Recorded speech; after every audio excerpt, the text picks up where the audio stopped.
Jangan lupa like, komen, dan subscribe channel YouTube TVRI Bengkulu dan nyalakan lonceng notifikasinya. Alhamdulillahirrabbilalamin. Kembali lagi dalam acara Ayo Mengaji Generasi Cerdas, Generasi Quran. Nah, saya di rumah yang baru bergabung, kami ucapkan selamat bergabung dan ambil Al-Qurannya, buka pembahasan kita pada hari ini, yakni Quran Surah Qaf nomor surah ke-50, dan tadi kita sudah membaca secara mujawad. Nah, sekarang kita lihat makna terjemahan yang terkandung agar kita bisa mengambil ibrah dari apa yang disampaikan oleh Allah Subhanahu wa taala di Quran Surah Qaf, yakni ayat ke-20 sampai dengan ayat ke-26. Jadi di ayat 20 tadi Allah Subhanahu wa taala berfirman, ketika itu ditiupkan sangkakala wa nufikha fis-suri dzalika yaumul wa'id. Itulah hari yang dijanjikan. Nah, maka dilanjutkan di ayat ke 21, waja'at kullu nafsin ma'aha sa'iqu wa syahid.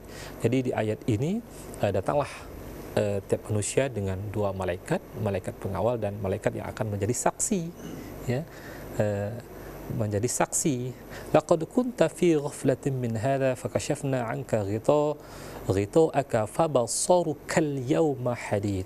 Jadi di ayat ke-22 ini malaikat itu mengatakan, inilah yang dulu engkau acuh tak acuh, kata malaikat, kini kami singkapkan selubung. Jadi disingkapkan, ini loh yang dulu kamu dustakan, yang kamu tidak peduli dengan apa yang disampaikan oleh Allah Subhanahu wa taala. Maka sekarang mereka melihat jelas, oh ini loh yang pernah didustakan ketika mereka di dunia. Maka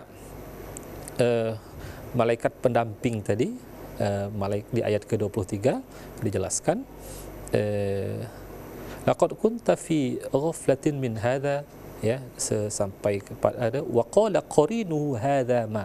Lalu berkata ini malaikat yang mendampingi, qarinuhu, ya, mendampingi, hadza ma ladayya atid. Jadi di ayat 23 ini malaikat itu berkata, ini catatan yang ada padaku. Catatan seperti apa? Ya, catatan amal buruk yang dilakukan oleh orang-orang kafir. Maka malaikat itu berkata di ayat ke-24, ya, alqiya fi jahannama kulla kaffarin anid. Lemparkan mereka, ya, lemparkan mereka ke jahannam, neraka jahannam, ya. Jadi lemparkan mereka ke neraka jahannam, ya. Ya, karena orang ini ingkar, ya. Karena orang ini ingkar dan kelas kafir. Kulla kaffarin anid, karena keingkaran mereka, ya. Karena keingkaran, atau juga diterjemahkan karena mereka kafir, mereka ini pembangkang. Nah, inilah balasan-balasan yang dulu, ya, diacuh tak acuh, sebagaimana yang disampaikan di ayat sebelumnya. Nah, jadi ini sesuatu yang luar biasa, yang tentu sebagai pesan dari Allah Subhanahu wa taala yang menjadi pelajaran bagi kita, bahwasanya ada hari setelah dunia. Dunia ini adalah sebuah permainan di mana kita diperuntukkan untuk mencari amal sebanyak-banyaknya. Orang yang lalai dunia, orang yang tidak percaya kepada hari yang dijanjikan, hari pembalasan, maka kasusnya sama seperti orang kafir yang Allah gambarkan di pembahasan kita pada hari ini. Tentu kita orang beriman, dunia adalah dijadikan untuk mencari amal yang sebanyak-banyaknya. Kata Allah Subhanahu wa taala, ya ayyuhalladzina amanu taqullaha wal tanzur nafsum ma qaddamat lighad. Jadi wahai orang beriman, bertakwalah kepada Allah, wal tanzur nafsum ma. Adalah setiap diri itu memperhatikan apa yang akan ia perbuat untuk hari esok, bekal apa yang akan ia bawa ketika nanti menghadap Allah. Jadi ketika setiap orang-orang yang beriman menjadikan ini sebagai muhasabah, maka dia akan menjadikan dunia sebagai ajang untuk mencari amal sebanyak-banyaknya. Karena kita semua pasti akan menghadap Allah. Ketika kita menghadap tanpa amal, tanpa sesuatu yang kita siapkan di dunia, amal baik, maka kita akan dimasukkan oleh Allah Subhanahu wa taala ke tempat yang hina, neraka jahannam. Karena hidup ini dua pilihan, surga atau neraka. Maka kitalah yang menjadi penentu akhir ending daripada kehidupan ini. Ya, ini bisa di rumah yang mungkin bisa kita jadikan sesuatu pelajaran yang bisa kita ambil ibrah hikmahnya, sehingga kita bisa menjadikan ini sebagai muhasabah sehingga kita bisa menjadi orang-orang yang lebih baik lagi ke depannya. Nah, sekarang misalnya di rumah kita akan lanjutkan untuk membaca ayat demi ayat, kita koreksi bacaannya sehingga kita bisa lancar dalam baca Al-Quran sesuai dengan kaidah-kaidah ilmu tajwid tentunya. Nah, sekarang kita mulai dari Elis dulu ya, dibaca ayat ke-20 dan ayat ke-21. 2 ayat silakan. A'udzubillahiminasyaitonirrajim. Bismillahirrahmanirrahim. Wa nufiqa fis suri dzalika yaumul wa'id. Waja'at kullu nafsim ma'aha sa'iku wa syahid. Oke, Alesya silakan diulang kembali.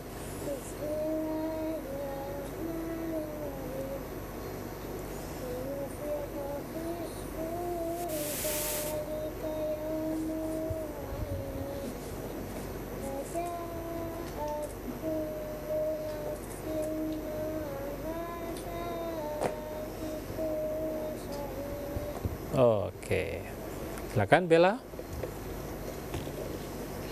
Bismillahirrahmanirrahim. Wa nufikha fis suri dzalika yaumul wa'id. Wa ja'at kullu nafsim ma'aha syabiku wa syahid. Oke, Novelia silakan.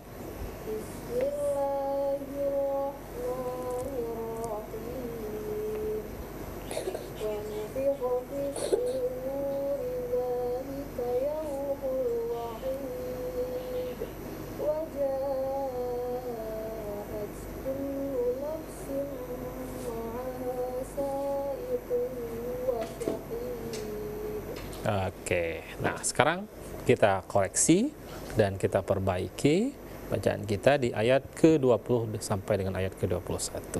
Bismillahirrahmanirrahim. Wa nufikha fis sur. Kalau mau wakaf di sana boleh ya, tapi kalau kita lanjutkan berarti ro-nya itu dibaca ri ya, dia berharokat kasrah.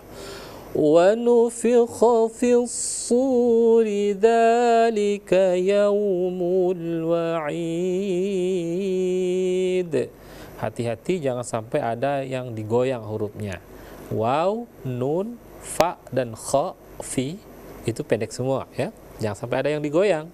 Kalau ada yang digoyang maka dia dianggap panjang. Nah, jadi wa nufikha fis gitu ya. Satu ketukan. Wa nufikha fis. Ya, jadi kalau ada yang tergoyang sedikit saja, wa nufikha fis itu sudah salah. Dianggap sudah panjang. Ya, jadi satu ketukan. Jadi baca Quran itu sama kayak kita nyanyi ya. Kalau ketukannya terlewat sedikit atau lebih cepat atau ada yang digoyang, maka dia tidak seirama dengan musik. Nah, begitu juga dia.